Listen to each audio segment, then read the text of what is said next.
Philippine Daily Inquirer. Sir Alan. Hi. Good afternoon. First question po for Direct C. Ayan.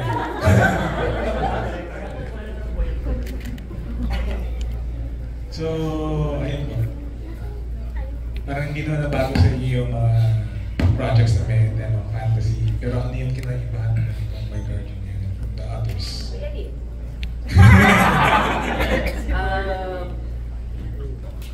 Wala. Ito. Ano yung pinagkaiba? Mas madami. Fantasy yung yung huli kong ginawa na pelikula, yung Firefly, and then before that yung Circus. Actually, sa totoong buhay hindi ako fan ng ng fantasy. Tapos pansin niyo na may mga nauna kong ginawa, mas fan ako ng realism. So, yung mga projects na dumarating sa akin na kagaya nito, parang nagsisilbi siyang challenge sa akin kung parang challenge ko yung sarili ko kung kaya ko ba or hindi.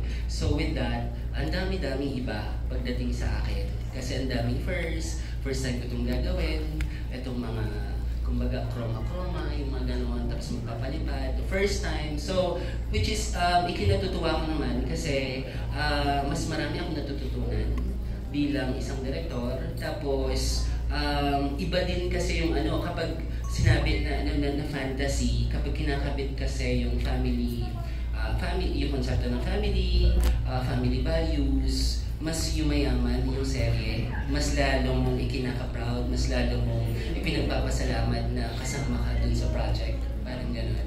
So, hindi ko nasagot, di ba? Pero, parang yun yung pinagkaiba. Dahil laging first time dun sa akin, parang laging iba, parang gano'n. So, ang hirap, hindi mo naman i-compare doon sa mga naman mong ginawa. Kasi pare-pareho naman silang may kagalingan, pare-pareho naman silang may mga positive na naiaambag sa'yo bilang tao, bilang storyteller, parang gano'n. Wala naman pressure direct kasi yung last movie mo, blockbuster, award-winning, yung mga nakaraang serye mo. Very successful. Wala naman. Hindi, ako kasi kahit naman halimbawa yung Firefly or yung mga nauna kong ginawa, kahit mga nanalo sila, tinitignan ko kasi lagi na parang I'm only as good as my team. Parang gano'n, na hindi ko laging ini-equate yung sarili ko na ako lang yon, kundi trinabaho yun ng buong team, trinabaho yun ng lahat para maging maayos yung yung kalalabasan. So, hindi ako na-pressure kasi alam ko na yung mga nakaka-collaborate ko, like lalong-lalo na yung creatives, mga artista, PT, cinematographer, lahat sila, alam ko na isa kaming team, tapos lahat sinasaalang-alang namin yung kagalingan, yung ikagaganda ng show. So, hindi ko nararamdaman na nasa akin lang lahat yung bigat.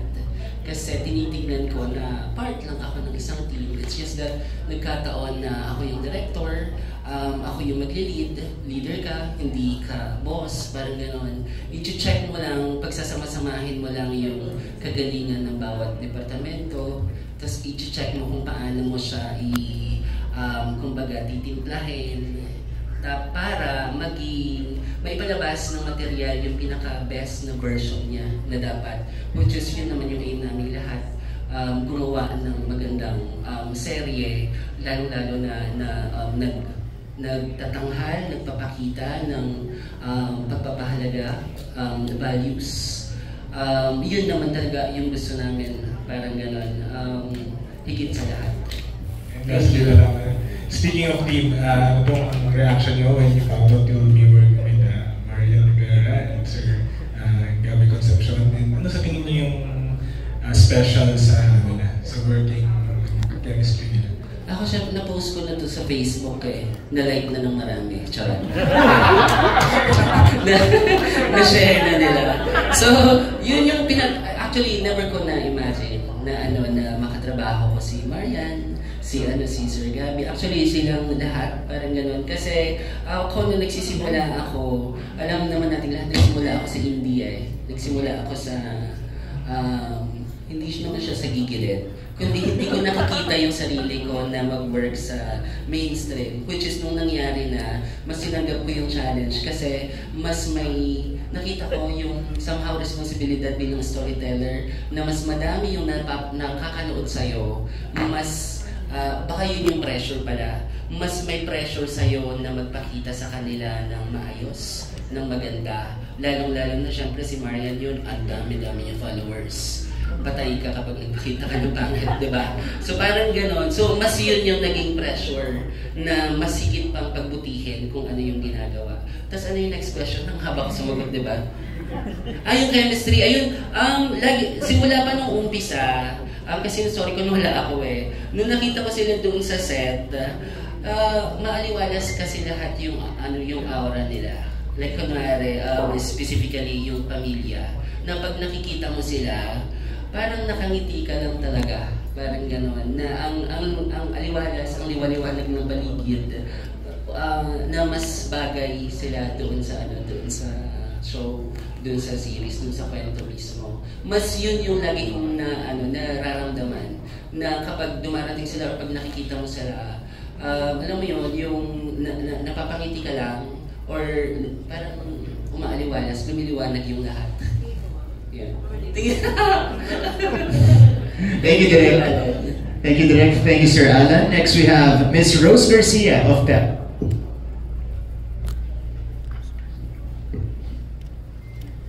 Ayan. No.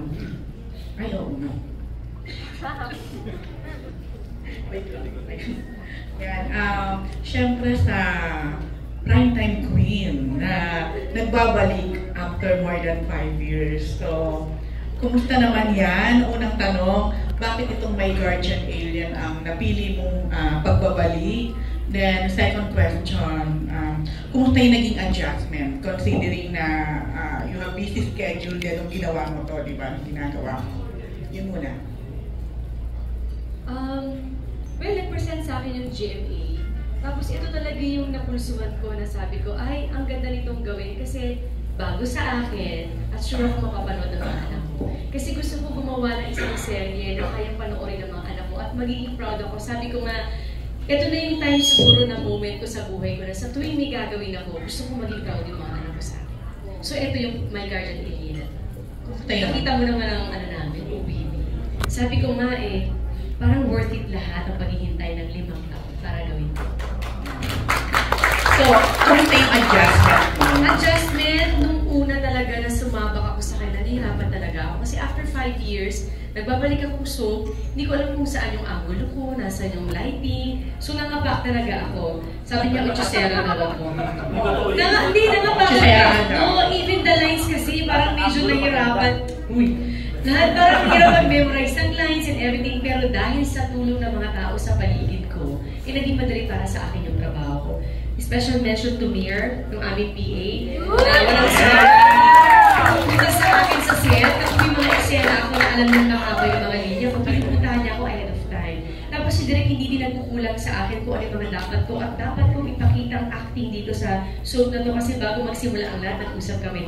Direk, medyo mahirap ito. Sabi ko sa GMA, bigyan niya din ako ng soap. Hindi ako masyadong mahihirapan. Kasi pag-uwi ko ng bahay, pagod-pagod. Bukod sa maganda itong kwento na to, sa sobrang dali, wala akong lines minsan. Kasi nga alien ako. So, naging madali para sa akin. At sabi ko nga, ito yung mas nilulook forward ko Yung makagawa ng magandang proyekto, na mapapanood ng mga anak ko, na magiging proud sila. At the same time, proud ako sabihin na nakagawa uli ako ng isang pamilya dahil sa show na to. So, lahat ito ay blessing para sa akin. So,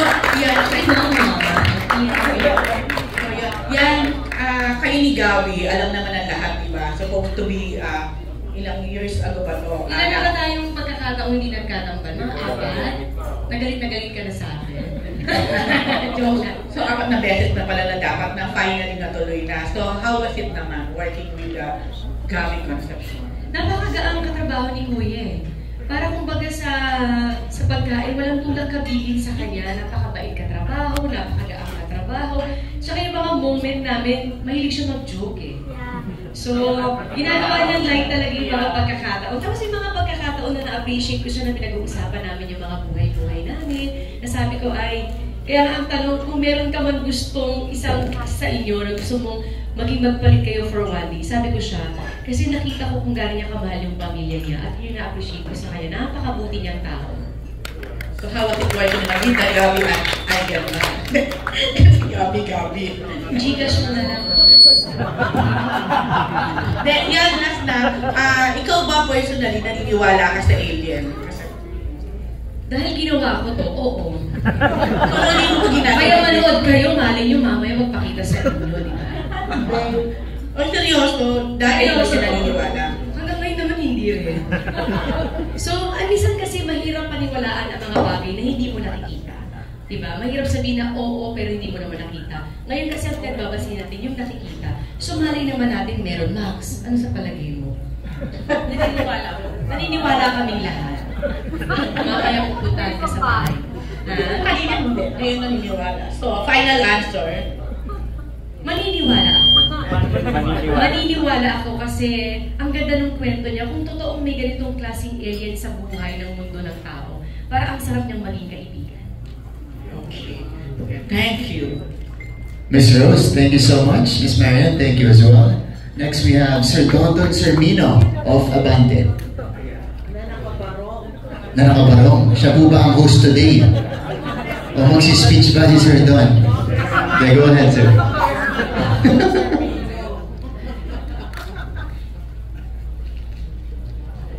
Abutan po natin ang kaya sa loob. Hindi, may pinanggalingan kasi ka. Hindi ako na-inform na dapat pala hindi nakaparang. Hindi, anyway, question ko naman, ito push ko lang yung question ni Rose para naman kay Gabi. Kasi Gabi, after nga ilang Gabi Concepcion. After ilang taon, di ba, bago finally natuloy yung project nyo. So how do you feel about it na natuloy nga yung project and kumusta din yung working relationship with Maria? Well, ako naman, ever since, very supportive ako sa buong cast. Kung anong paggawa sa akin, gagawin ko. Lahat. Hindi ako maumiyak eh. Pinayak ako ni Direk. So, dito lang ako para supportan si Marian sa pagbalik niya. Para matuto kay Direk sa kagalingan niya at sa kagalingan ng mga cast natin. Pero kumusta yung ipagtrabaho kay Marian? Since first time mo dito. Hello. Hello, Pat. Ayan, kumusta ka trabaho si Marian? Oo nga rin, tama si Direk, no? Hindi ko rin nasagot. No? Masarap magsalita ako minsan. Masarap kasama yan dahil parating nagpapakain niya. Napaka-generous niya. Oo. Talagang ano siya, nanay sa pamilya talaga lahat yan. So, Marian, maraming salamat sa iyong kabaitan. Sa amin lahat. Masaya, hindi ako masabi. Masarap ka trabaho. Thank you. And the next question ko for Rafael naman. Rafael, parang lagi nagugulat ako ng guest. Kumusta naman si Marian bilang nanay? Kasi nakikita ko yung mga TikTok niyo para kayong sobrang enjoy sa gaming, di ba? Siyempre po, bilang nanay si ate, ang masaya kasi working with ate, masaya, talagang medyo nakakapagod po, nakaka-pressure kasi siyempre Nakaka-pressure? Opo. Kasi veterano si ate yan, lalo-lalo na Parang 30 minutes kasi mga sa show.